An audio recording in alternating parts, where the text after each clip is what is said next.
Question number 1. The phrase starched and ironed her face in line 1 is best interpreted to mean that Janie does what? If we look at the passage, we see that Janie starched and ironed her face, and then the passage uses a simile to tell us that her face is like a wall of stone and steel. If we look at option C, erected a facade appropriate to a formal occasion, we have the word facade, which indicates something that's built to be out in front for everyone to see while it disguises what's behind it. This idea ties into the idea of her face being like a wall, and it also goes along with the lines, "She sent her face to Joe's funeral and herself went rollicking with the springtime across the world." The funeral is a formal occasion, and her face is a facade that hides her rollicking inner self, so C is the correct answer.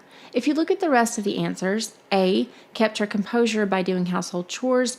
Janie isn't doing household chores here, she's going to a funeral. B, stiffened her resolve to confront painful reminders of her past. There's no indication that she's confronting any painful reminders. In fact, she's inwardly rollicking with the springtime, which is pleasant rather than painful. D, resolved her emotional ambivalence toward her late husband.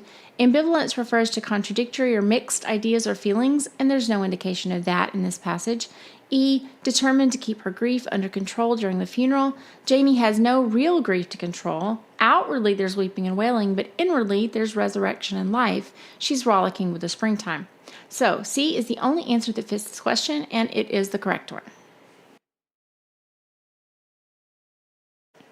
Question number 2. The phrase rollicking with the springtime across the world in lines 11 and 12 evokes Janie's what? Looking at the passage, we can see that while Janie is attending a funeral, she's inwardly rollicking with the springtime across the world, and these two ideas are quite a contrast. Rollicking, which implies fun, boisterous activity, is not usually associated with funerals, so we can see from this that Janie is inwardly excited. If we look at the answer choices, A says that this phrase evokes Janie's attitude toward her own future. We know from later in the passage that the funeral Janie is attending is that of her husband, so we can gather that Janie would certainly be thinking about her future here because it's going to be different than her past life. So A is looking great as an answer, but let's look at the rest. B and C will deal with those together. Evident panic at being a widow and disdain for the other mourners. There's nothing about rollicking with the springtime that indicates either panic or disdain, so we can eliminate those. D, preoccupation with natural events. There's not anything here to make us assume that Janie's thinking about natural events, so cross out D. E, desperation and fleeing from reality. Even if Janie might be fleeing from reality here, she isn't doing it with desperation. Remember, she's rollicking. So that eliminates E and leaves us with A, which is the correct answer. Question number 3. The phrase asking lonesomeness some questions in line 27 and 28 presents an example of what? Here you have a list of literary terms. If you know your literary terms, you won't have any trouble with this question. You should know that a soliloquy is a term that refers to a character speaking to him or herself on stage in a drama. A paradox refers to an idea or statement that seems self-contradictory. Personification refers to giving human attributes to something non-human.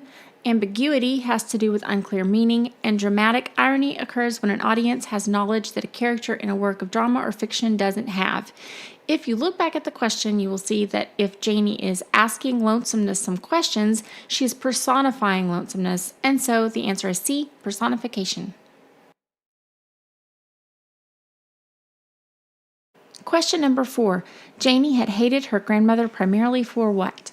If you look at the passage and focus on the line, she had been whipped like a cur dog, you might be tempted to choose A, physically abusing her when Janie disobeyed, if you take that clause literally. But look at the passage more closely. Is there a good reason to take it literally? Nothing else in this memory about her grandmother is literal. Janie wasn't run down a literal back road any more than she was getting ready to travel to the literal horizon. So based on the context, you can gather that whipped like a cur dog is figurative language. And furthermore, A says that Janie was abused for being disobedient. There's nothing in this passage that indicates that Janie disobeyed her grandmother. So A is incorrect. Let's look more closely at the passage. It says that Janie had been getting ready for her great journey to the horizons. When we think of horizons in a metaphorical sense, we think of openness and opportunities and freedom. But instead of letting her journey to the horizons, Nanny runs Janie down a back road after things. Nanny's practical. She has Janie bypass the horizon that she's longing for and go down a back road, or a quick route to having things.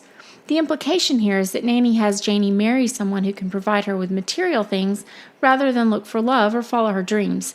In doing this, Nanny takes the horizon and pinches it into something that chokes Janie, twisting her in the name of love. So, of the choices we have, E is the best answer. Janie hated her grandmother for systematically repressing her free spirit. Question number 5. The image of a great journey in line 37 is a reference to what?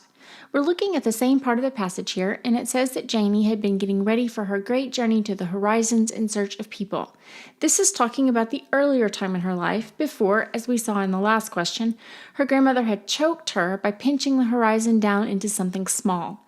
So if we look at what she was searching for in her great journey, other people, we can eliminate A because she isn't anticipating death here. B, life as a married woman, isn't what she was journeying toward. That is the implied pinched horizon that Nanny choked her with. She isn't looking for childhood haunts. Even though earlier she wonders whether she should look around the old stamping grounds, that isn't part of the great journey that she has been getting ready for at this earlier stage of life. D, the full experience of life, is a promising answer. It fits because Janie sees the horizons as the biggest thing God ever made, which ties in with the idea of full experience. And this is contrasted with Nanny's pinching the horizon down to a much smaller and less fulfilling experience. If you look at E, it doesn't fit because the great journey to the horizons is in search of people, and searching for people is not escaping reality. So the best answer is D, the full experience of life.